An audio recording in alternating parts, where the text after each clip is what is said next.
gone through those steps. Here are some tips as you get started, what to do with these materials that you have close by. So the first thing that we do is pray. We use the acronym IOUS, which I believe we get from John Piper, that we use before we begin our study to make sure that as we're reading the Bible, that our hearts are truly focused on what God has for us to gain from the scriptures. I incline my heart to your testimonies and not to selfish gain. O, open my eyes that I may behold wondrous things from your law. U, unite my heart to fear your name. And S, satisfy us in the morning with your steadfast love. We begin first with praying this, and then the next thing, tip number 2, is to prepare. So if you're starting in Genesis, go ahead and open to the beginning of Genesis and read that introduction that's going to tell you who wrote it.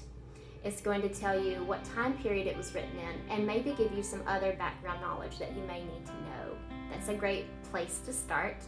Tip number 3, you're going to need a visual. So on your board, you're going to model by writing the title, and then you're going to write where it is found. So I'm going to go ahead and model that for you.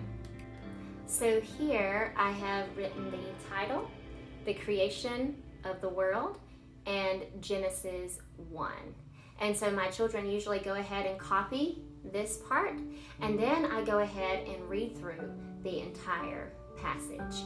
And as I do, I want to stop and ask questions. What do you think will happen next? Or why do you think he did that? Just as you would if you were reading a fictional story.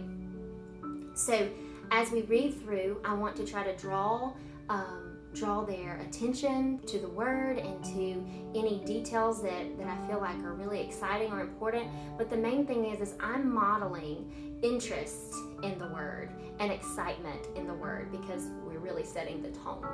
So as we're reading, my children are usually very interested. They're eating, but they're listening. And so they're usually, what's happening next? Go ahead and read the next passage. But we try to just stick with the one section so that we can really break it down and then begin to go back and draw. Now, for the fun part, the next tip I have for you is to keep it simple, but add drawings. And you do not have to be an artist. I am not an artist. So then we would go back and we would read a few verses at a time and see what they thought was interesting and what they think we should add here. Also, if there were any words that they didn't understand, you could start with the title. If there was anything they didn't understand, if they didn't understand creation, that's when you would pull out your dictionary.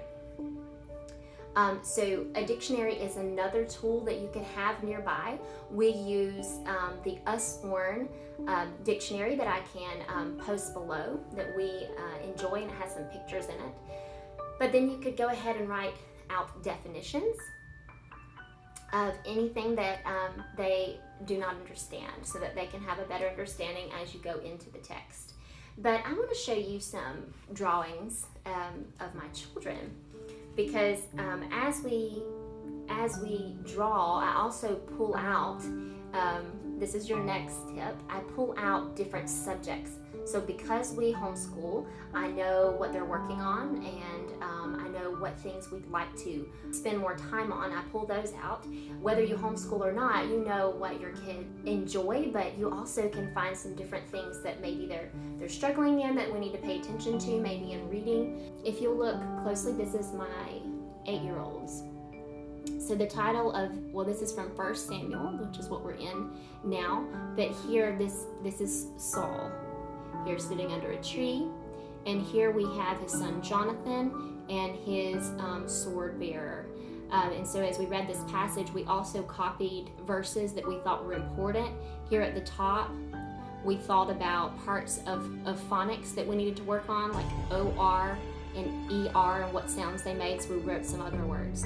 So you can use this time also to bring some other things in that you feel are important, and here's another example.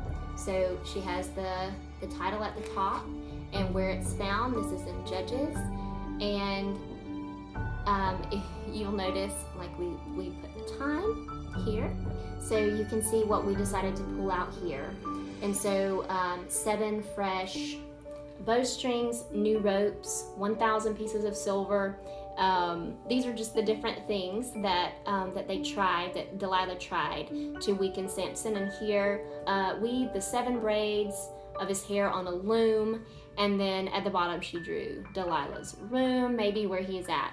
So we took our time and really broke it down so that we could understand there were 3 different attempts that Delilah made, and 3 different times that Samson saw that Delilah was dishonest and was not for him, and he continued to stay near her. So we always begin to bring out those overarching themes of this shows us the fall, how Samson sinned, but God definitely still used him later on.